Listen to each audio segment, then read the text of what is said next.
Yo, what is going on, everyone? My name is Nick, or the Notorious Fantasy, and in today's video, I'm bringing you guys a 10-team PPR mock draft from the 5th overall draft slot on Fantasy Pros Draft Wizard. Now, in this video, I'm going to go over all of my picks, as well as the picks going on around me, and talk about my overall feel of the draft. If you guys end up being new here, you just randomly found this video scrolling on YouTube, please make sure to click that subscribe button because it's free, and I put out content every single day to help you guys win that 2020 Fantasy Football Championship. Now, I don't just put out one video every day. I put out multiple. This is the second video of the day that you are watching right now. Now, before I get into the video, like I said, please make sure to subscribe, as well as please check out my Patreon. It has my draft guide on there. I would really appreciate that. So this draft is 1 quarterback, 2 running backs, 2 wideouts, a tight end, flex, kicker, defense, and 6 bench spots. So a very typical setup for a league. That's what I try to do, is try to figure out the average kind of league and just draft based off of that. So hopefully you guys do end up enjoying this. Like I said, 10-team PPR mock draft from the 5th overall spot. Today, we're going to go ahead and switch it up, and we're going to be drafting up against Yahoo's pre-draft rankings. So let's get right into it. Now, at the 5 spot, we are smack dab right in the middle of the draft the whole fucking time. And that has its perks, and it has its, like, kind of downturns to it as well. Its perks are that, hey, you know where you are, you're locked in the middle, you're not really moving around, and you can kind of get the middle player in every round, which obviously isn't the worst because, hey, you're getting a good first round pick and you're getting a pretty good second round pick, whereas I feel like when you're the first pick of the draft, you have that amazing first pick, you get Christian McCaffrey, he's locked and loaded, you feel like the king of the goddamn world, but then once you hit the second round, the running backs are looking deflated like a football in New England, so you're kind of worried about it there, whereas here in the middle, you can get 2 smack dab great running backs to start off your roster. Maybe you can get a good running back and a good wide receiver. You can start the draft really any way at the 5 spot, whereas in the first 3-4 spots, you're pretty much locked into a box of going running back. Now, I have seen guys go with Michael Thomas maybe at pick 4, but personally, I think that if you're in the first 4 picks, you just have to go running back. Even at pick 5, 6, I'm not really looking towards Michael Thomas. Michael Thomas would have to fall deeper into the first round for me to want to take him, due to the fact that the running back core this season is not really all that deep. Sure, there's a lot of guys that I like in the first 2 rounds, but after that, and then later I like a lot of guys, but the middle round picks at running back have been more concerning than ever, in my opinion, whereas the wide receiver core is just as deep as it fucking gets, and there's so many guys that you can find later in the draft that are perfectly startable on a week in, week out basis, whereas at the running back position, that just really is not as true as years prior. Now, I understand this is a 10-team league, but even in 10-team leagues, the running backs fly off the board. The first and second round are so heavily dominated by the running back position that it is going to be very hard to snag a running back later, or it's much harder to get that great depth that you may have been able to get in years past. Now, obviously, here at the 5 pick, we got to look at the board before we can see who we are going to have to end up picking here. Christian McCaffrey, Saquon Barkley, Dalvin Cook, and Ezekiel Elliott go at picks 1 through 4. Now, that is going to be something that I think is not going to happen in many leagues. I think Dalvin Cook is kind of secluded out of those top 4 running backs of Kamara, CMC, Saquon Barkley, and Ezekiel Elliott. Now, while I would say that isn't the average thing to happen at the 5 overall spot, I would not be surprised in some leagues if this does end up happening. Dalvin Cook, when he was healthy, was looking like one of the most dominant running backs in the NFL, and he truly was. He was playing amazing. So at the 5 pick here, if Alvin Kamara fell to you, I think that's a locked and loaded pick here. I don't see any way you could go with anyone else. Now, I think in a majority of leagues, this probably would not happen, and in this case, I'd probably go with either Derrick Henry or Joe Mixon, but here at the 5 spot, Alvin Kamara is available, so to me, he's the locked and loaded pick here. Alvin Kamara is going to get 1,000,000 rushes, 1,000,000 fucking pass catching opportunities. The guy is amazing. Last season, we really saw the downfall of him due to the fact that he didn't play as well. But as well is still a top 10 running back, so there wasn't really a downfall. It just wasn't as good as the years prior. So I think we see Alvin Kamara really tear it up again in 2020 and have a much better year than last season. And he's obviously a super safe play due to the fact that this is a PPR league and he catches a bunch of balls out of the backfield as well as runs out there as a wide receiver and torches some defensive backs. So here, for me, Alvin Kamara is a locked and loaded pick at the 105. So Alvin Kamara is going to be the pick here at the 105, like I said. So now, again, when you're in this middle pick, one of the biggest downsides is you're just stuck here, sitting here, waiting for your pick all the time. That's kind of why I like picking at the turn picks towards the end of the draft, because or the end of the first round, because you pick, and then boom, you pick again, and then you get to wait a while, and then you pick again. Whereas when you're stuck at like the 5, 6 range or the 4 range, you're kind of just stuck in the middle the whole time, just fiddling around. But that's A-okay. After me with Alvin Kamara, Derrick Henry came out the board, followed by Michael Thomas, CEH, Joe Mixon, Devontae Adams, Tyreek Hill, Kenyon Kenyon Drake, Julio Jones, Michael Sanders, as well as Nick Chubb. So like I said, the first round heavily dominated by the running back position. 8 running backs go in the first round. In the second round, we see 3 running backs and 2 wide receivers. So I would assume maybe 6 total wide receivers come off the board in the first 2 rounds, which would mean 14 running backs came off the board, which is definitely dominating the overall scape of the first 2 rounds of the draft. So looking at the board there, nothing really too out of the ordinary really happened. Michael Thomas falling to the 7th spot. Typically you see him go around the 4, I'd say, to 7 range. So that's not really too out of the ordinary, but to the 7th spot, that's definitely some great value for Team Pump the Drakes there at the 7th pick. So no out our pick here. We're definitely looking for the running back position. I feel like the wide receivers in the 3rd round are going to be a-okay to start off being maybe my wide receiver 1 of this roster. I'm not really too bullish on drafting DeAndre Hopkins here or Chris Godwin. Reports are Chris Godwin has been missing practice. So that is a bit worrisome. Also reports now David Montgomery ends up getting hurt. Now, originally, it sounded bad. It sounded like David Montgomery's ass, his ACL is fucked, his Achilles is fucked, he's missing the season. Now, reports are that he hurt his groin, so it's a groin strain, so that might not be as long, as obviously he's not going to miss the whole season with a groin injury, hopefully, so doesn't sound as bad, but I will let you guys know in the comments what actually happened if David Montgomery's going to miss significant time, because as I'm recording this, I honestly have no idea what is going to be happening. Update, according to Adam Schefter, head coach Matt Nagy said running back David Montgomery suffered a groin strain, and he is undergoing further testing. Team said he was not carted off. He walked off the field on his own.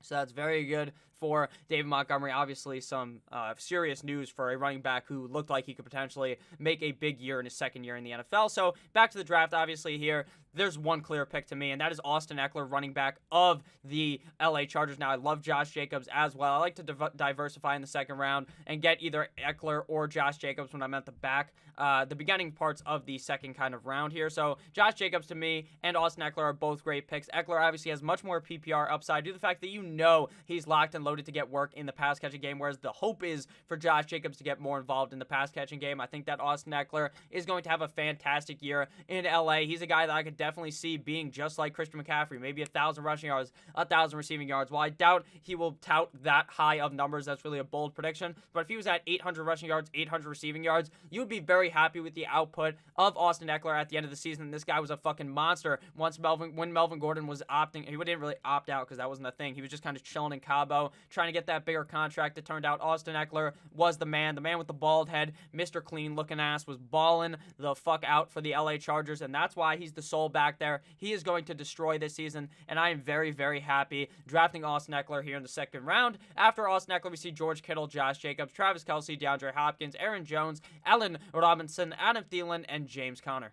Pretty typical to in the back half of the second round. See Kittle and Kelce go. Typically, they never escape the second and third round. Now, we're in the middle of the third round. My question is, what happens to Lamar and Pat Mahomes? Will they go in the third round or will they fall into the fourth round? Because in most drafts, I would say it's almost locked and loaded that Pat Mahomes and Lamar Jackson go in the second and third round. Same thing goes with the tight ends, Kittle and Kelce. So we've seen a really big brigade of running backs. Now I think this third and fourth round, we're really going to see wide receivers start to fly off the board. Obviously, D-Hop, Allen Robinson, and Adam Thielen go up there. Now, right here, Chris Godwin is available, so he's obviously the pick here, but I understand that that is going to not happen in most leagues. So I'm going to explain to you guys who I probably would have picked there at the 5 spot had Chris Godwin not been available. Now, reports are that Chris Godwin was not playing today, wasn't practicing today, so that's obviously something to be worrisome. Maybe he just missing practice for some other type of reason. I have no idea, but right now it's really unclear what happened, why he missed practice, so he should be fine. Obviously, if he's not there, I'm very happy getting Kenny Golladay or DJ Moore or Mike Evans in this spot. You could really go with any of those guys, but to me, if Godwin falls into the third round, which is entirely possible in a 10-team league, I will happily take him here as my wide receiver 1 and start off the roster with the double A's of Alvin Kamara and Austin Ekeler, and then getting Chris Godwin in the third round. I understand that's not going to happen in most leagues. That's why I went over other players at that spot that I would be happy having on my roster. So after we went with Chris Godwin, Kenny Golladay came off the board, followed by Patrick Mahomes, Odell Beckham Jr., Mike Evans, Melvin Gordon, Chris Carson, DJ Moore, Lamar Jackson, Juju Smith-Schuster, and Mock Andrews. So we do end up seeing Pat Mahomes and Lamar Jackson go in the 3rd and 4th round. Like I said, very typical for them to not fall out of the 4th round. I would say if they fell out of the 4th round in the 5th round, I would definitely pull the trigger on Lamar Jackson or Patrick Mahomes. Even though I'm not a guy that targets the quarterback position early in drafts, I just feel like the value there is insane, considering I feel like they could just be dominant at the position. Lamar Jackson was so much better than the other quarterbacks last season that I could see that happening again in 2020, even though I do have Patrick Mahomes ranked ahead of him. So we also see Mark Andrews come off the board. So typically after Kittle and Kelsey are gone, you see Mark Andrews fly off the board. So that's not really too surprising at all. To me, it was a round and a half difference, but obviously that's the price you pay because Kittle and Kelsey are just on that next level for most people, where I think Mark Andrews is on the same level as Kittle and Kelsey. You could just find him a couple of rounds later. So now it's time to make our pick here inside of the 4th round. We're not looking tight end. We're not looking quarterback early. I feel like in a 10-team league, you can definitely wait at both positions, especially since none of the top 3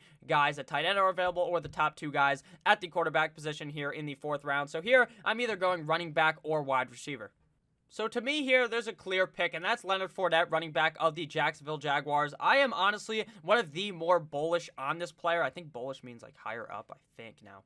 I'm not some type of a sharp, so in the English department, so maybe that's wrong, but I'm more of a guy that really likes Leonard Fournette, like more than a lot of people do. Now, I'm not saying he's a fucking top 5 running back. I'm not saying he's even a top 10 running back, but I think as a top 15 running back, Leonard Fournette is a super safe bet here in the 4th round, assuming the fact that, sure, his targets will go down. It 100% will, because they bring in Chris Thompson, who is a very good pass-catching back for the Washington football team in the past. So Leonard Fournette obviously is going to lose those 100 targets. Maybe it falls to 50, maybe it falls to 60. But even in that case, Leonard Fournette was very destructive in the rushing game, and him only scoring 3 touchdowns proved that he was a top 12 running back without having those touchdowns boost him up. There's no fucking way that he gets that many touches and doesn't score more than like 5 or 6 touchdowns. He just has to. I wouldn't be surprised if he scored like 10 plus touchdowns due to the fact that the guy gets an immense amount of work in the rushing game, and I think that Leonard Fournette is really being slept upon this year, whereas guys like Todd Gurley are being talked up. You're doing mental fucking warfare in your brain to talk Todd Gurley up into being something that the guy just isn't anymore. Injury prone. The guy's knee, he literally has arthritis in his knee, limping in practice. And Dirk Cutter comes out and says he might get 15 touches a game to 24. What the fuck does that mean? That doesn't mean anything. That tells me absolutely nothing at all. That says, hey, I'm going to come over tomorrow from 6 a.m. till 5 fucking p.m. That's what that tells me. I have no idea what's going to be happening there. So I'm staying clear away. Huge red flags for him. Whereas Leonard Fournette, I feel like there are some red flags. Obviously, the offense isn't that great, so they may not be able to run the ball as much. But at the end of the day, the guy's super safe because they're still going to run the ball a lot, and he is going to be able to get some work in the pass-catching game. Not as much as last year, though. So after we drafted Leonard Fournette, there started to be more wide receivers getting drafted. A.J. Brown, Amari Cooper, Jonathan Taylor, Terry McLaurin, Calvin Ridley, Cooper Kupp, Robert Woods, and Tyler Lockett. Not very surprising at all. Like I said, 3rd, 4th, 5th round, all really dominated by the wide receiver position. But around the end of the 5th round, the middle of the 5th round, 6th and 7th round is when we're going to start seeing the running backs start to fly off the board again with the middle round running backs. A lot of great wide receivers were taken there, but I was happy taking Leonard Fournette because he probably would have gotten picked there at the 409 ahead of Jonathan Taylor. Now, I'm a huge fan of Jonathan Taylor. I personally believe he will be a top 12 running back when he is playing as the head honcho running back, the workhorse running back of that team. Now, how long does that take is the question. Will it be instantly? I don't think so. Will it be week 2? Probably not. But will it be like week 3, week 4? In my opinion, yes. And obviously then, once you start to become the workhorse running back by week 4, it's going to be very hard for you to finish as a top 10, top 12 running back unless injuries happen to the other guys. But obviously it is possible because you see guys playing 13 games and finishing as like a top 8 running back due to the amount of volume that they get. So that is definitely possible. So at our pick here, we're probably going to start loading up on some wide receivers before the value really ends up falling off. And here there's one clear pick to me. Now, Keenan Allen is a guy that I loved in the past. Now, I do worry about the quarterback situation there really hurting Mr. Keenan Allen. In the past, he has had Phillip Rivers, who was just super consistent at throwing the ball. Obviously not one of the best quarterbacks in the league, but not a guy that you would slouch your arms at and say, oh, he's going to fuck over Keenan Allen. But now it's Tyrod Taylor, Now it's Justin Herbert. Who knows how good either of those guys really are for Keenan Allen. I understand Keenan Allen is a target hog. He's very good at route running, but will he be able to come down with the balls that are 50-50 half the fucking time because the quarterback play isn't that good? I don't know, so I'm fading him over here in the 5th round. I'd much rather go with my main man, Baby Chark, Baby Chark, DJ Chark of the Jacksonville Jaguars. Now I understand, Nick, you just drafted 2 Jaguars back-to-back. Are you crazy? That may sound a bit crazy to you, but I think the Jags are going to be throwing the ball a lot. I think they're going to be running the ball a lot. I think this offense is going to be very good, and the offense is going to be on the field a majority of the game because that defense is absolutely dick cheese. That defense is so bad they're going to be getting destroyed all game, and Gardner Minshew is going to have to throw them back into the game, and Leonard Fournette's going to have to run them back into the game, and I think that DJ Chark is going to have a phenomenal season in 2020 after his rookie season last year. The guy looked excellent. He looked like an absolute phenom, and I think that DJ Chark is going to have an excellent season yet again in 2020. Also to note real quick, DJ Chark is not a rookie. He just didn't do much in his rookie season. Last year was his sophomore season in the NFL, so this is going to be his 3rd season in the NFL. After we went with Baby Chark, Todd Gurley came off the board, followed by Maki Mack, Ingram, Le'Veon Bell, DK Metcalf, Cortland Sutton, Zach Ertz, Dakota Prescott, Keenan Allen, Devontae Parker, and Russell Wilson. So it only took about a round and a half after Lamar Jackson for Dak and Russell Wilson to come off the board. Like I said, I'm starting to feel like a bunch of running backs may end up going off the board. Gurley, Ingram, and Bell in a nice rush of running backs there. Now, Le'Veon Bell, I'm starting to worry more on him. I really am. I thought he was a safe pick, but this Jets offense seemed atrocious in practice today. Sam Darnold is throwing yick sixes against a garbage-ass defense. The defense is it's so bad. I mean, Le'Veon Bell is he's going to off himself before the season ends. I feel so bad for the guy. He does not deserve this. He should still be fine because he's going to get a million dump-offs. But I wouldn't be surprised if the guy just fucking gave up in the middle of the season, to be completely honest with you, considering his track record. So now we have 2 wide receivers. We got 3 running backs to start off the draft. So a very balanced approach so far. And we're going to continue to build that running back depth and then probably hop onto a wide receiver run right after this. Now the question is, do you want to be safe or are you feeling a bit goddamn dangerous here? Now, actually, in the past, this would have been a safe pick, but now, kind of risky. David Montgomery, obviously, like I spoke about, probably hurt his groin. So he should be fine, you would think. Maybe he misses it sometime.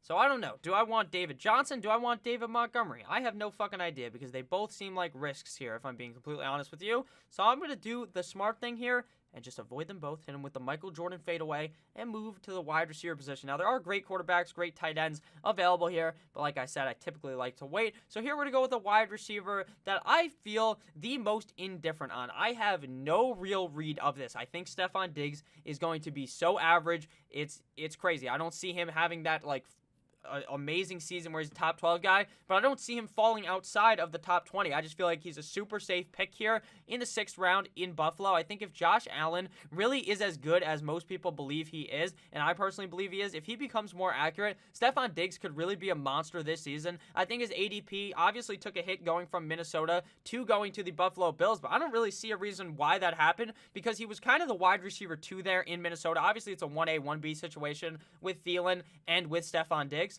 But Kirk Cousins fucking hated Stefon Diggs. In reality, I'm pretty sure that he did. So I think that this might be a better arising here. A nice blooming of Stefon Diggs here in Buffalo. But not super high on him, not calling some amazing season for Stefon Diggs, but I think it's entirely possible that he does finish inside the top 15. So after we drafted Mr. Stefon Diggs, T.Y. Hilton came out the board, followed by Darren Waller, David Montgomery, Tyler Higbee, DeAndre Swift, Hollywood Brown, Kyler Murray, and Deshaun Watson to close out the 7th round before it is our picks. Now, Josh Allen is available, so we could go for the stack of the century and get Diggs and get Josh Allen, but I'm not really trying to do that. I'd much rather wait here and attack the running back position and draft David Johnson. Now the risk has kind of been taken away from me because I already drafted someone in a spot where I thought David Johnson might go. Now, David Johnson might go in a variety of spots in your league. I could see him going as high as the 4th round, and I could see him falling as far as like the 8th round due to the value to the perception you have of David Johnson. Some fantasy owners fucking hate David Johnson because David Johnson has screwed them over in the past. Some fantasy owners like David Johnson because they see the kind of movement of, hey, maybe The Houston Texans are going to run the ball a lot now because they traded so much for him. That's kind of where I'm at. And then there's other guys like the fantasy football counselor who are going to jerk off to David Johnson, talk him up, do all this shit, and then David Johnson will probably just end up breaking his leg again because the counselor likes him so much. So I have no idea what to do here.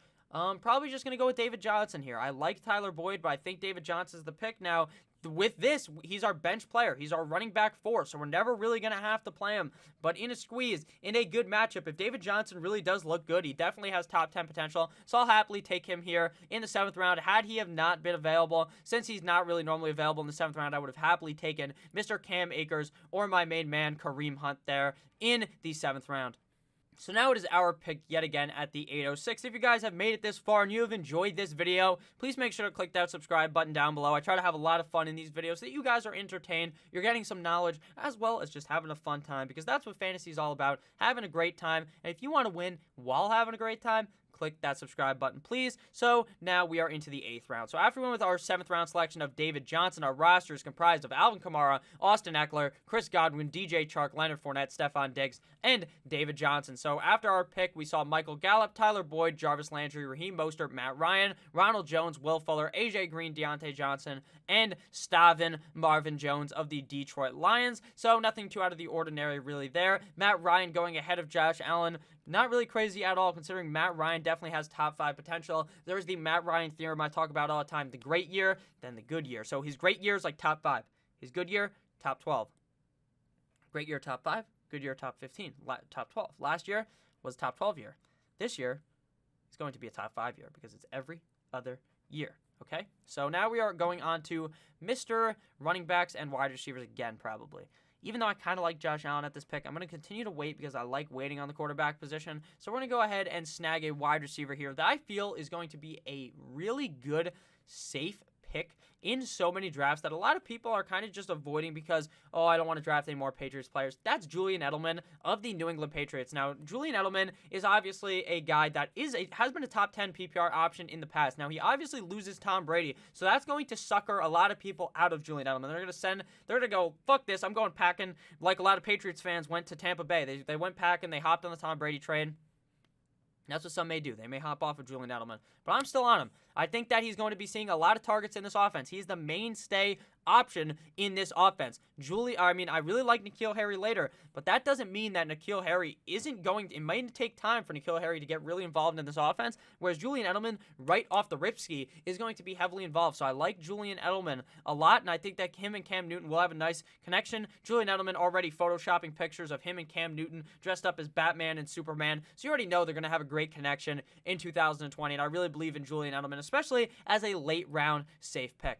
So after we drafted Julian Edelman, Kareem Hunt came off the board, followed by Devin Singletary, Jamison Crowder, Cam Akers, Josh Allen, Drew Brees, Brandon Cooks, and John Brown. So now we are in our 9th round selection. Your 9th round selection of this mock draft is brought to you by Manscaped. Have you ever wanted to have the cleanest looking balls you have ever seen in your life? Well, I got the answer for you guys, because Manscaped.com has the finest thing that you have ever used to shave your balls, the Lawnmower 3.0.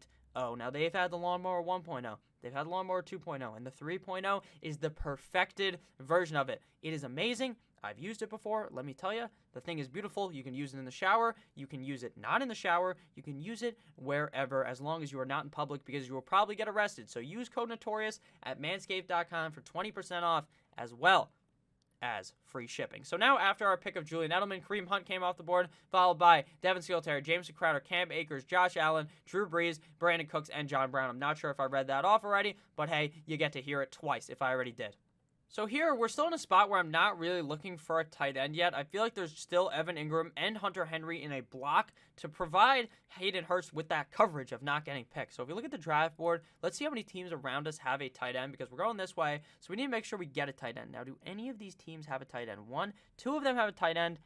Around me, behind me, every team has a tight end. So maybe he won't actually fall to me here. So we might have to pick him earlier than I expected, which obviously isn't a bad thing to reach up and get him, since I really think he has top 5 potential. I'll happily pick him in the 9th round. Evan Ingram's a guy that I do like, but The problem is he's just always hurt. That's just a huge concern, and I'm not trying to draft a guy that I feel like is just always going to be fucking dinged up and not in my roster. Hunter Henry, same thing. Not always dinged up, but will miss a bunch of games. Hayden Hurst has not proved to me that he's an injury-prone guy, and he's in Atlanta, one of the most pass-heavy teams in the NFL, the most pass-heavy team in the NFL last year, and I think he could actually be even more pass-heavy, or the team could be even more pass-heavy. They were number one last year. They could be like even fucking higher. They could be throwing the ball even more in 2020. So I really like Hayden Hurst there. He's a nice replacement for Mr. Austin Hoop God, who they shipped off. So now it's time to load up on some more running backs here in the next couple of picks. Because after we went with Hayden Hurst, the 49ers defense came out the board, followed by Jordan Howard, Matt Breida, J.K. Dobbins, James White, Phillip Lindsay, Jared Cook,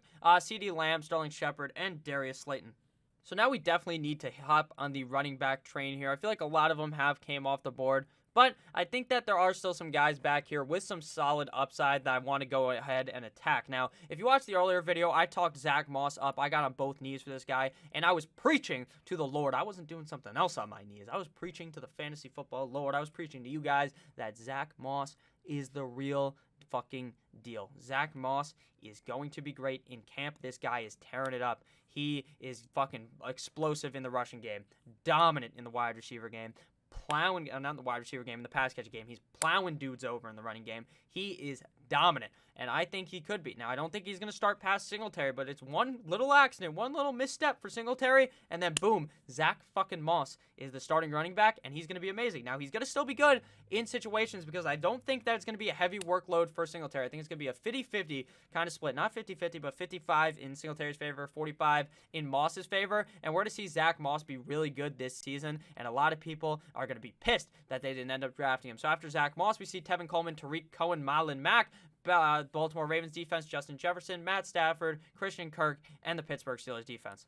I have touched on this a million times. Do not draft a defense before the last two rounds of the draft. You're really really fucking up your running back depth and your wide receiver depth, so don't do that. But obviously, the same defense that was really good last year just never ends up being the best defense again in the next season. It just never happens, so that's something important to note as well. So now it's time to make some more selections here in our draft. We still don't have a quarterback, but there's still a lot of value here, and I think there probably still will be in the next round. So we'll probably just hop more on the running back train here one more time before it ends up being our pick in the 12th round. Now we're going to do a nice little bit of a reach here. Now I understand it's a reach, but it's not going to be a reach in a couple of days because Damian Harris is getting talked up in camp. He's the best back in camp. He is doing what Zach Moss is doing, but he's going to actually become the starter because Lamar Miller hurt, Sony Michel on the PUP, not going to start the fucking season. So Damian Harris has that potential to be the running back one, and I personally believe he will be. I think Damian Harris is a very good back. A lot of people last season talked up, oh, Sony Michel's not that good. Harris can pass him. I kind of was part of that group. And then earlier in the offseason, I was on the Sony Michel group because it seemed like Bill Belichick wasn't going to let Harris pass him. But now with all the injuries to this team, it seems like Damian Harris has a clear path to running back one stardom of the team. So after Damian Harris, we see Darrell Henderson, Anthony Miller, Mike Williams, Hunter Henry, Buffalo Bills defense, Emmanuel Sanders, the Chicago Bears defense, Evan Ingram, Mike Gesicki, and Curtis Samuel. So now we definitely have to reach up here and get our quarterback. And Tom Brady in the 12th round is an absolute steal. Now, I don't think Brady is going to be some top 5 Tom Brady from the past, but I do think definitely top 12 is in the cards, probably even top 10. The guy is on a team with some of the best weapons in the league. Mike Evans, Chris Godwin, Rob Gronkowski.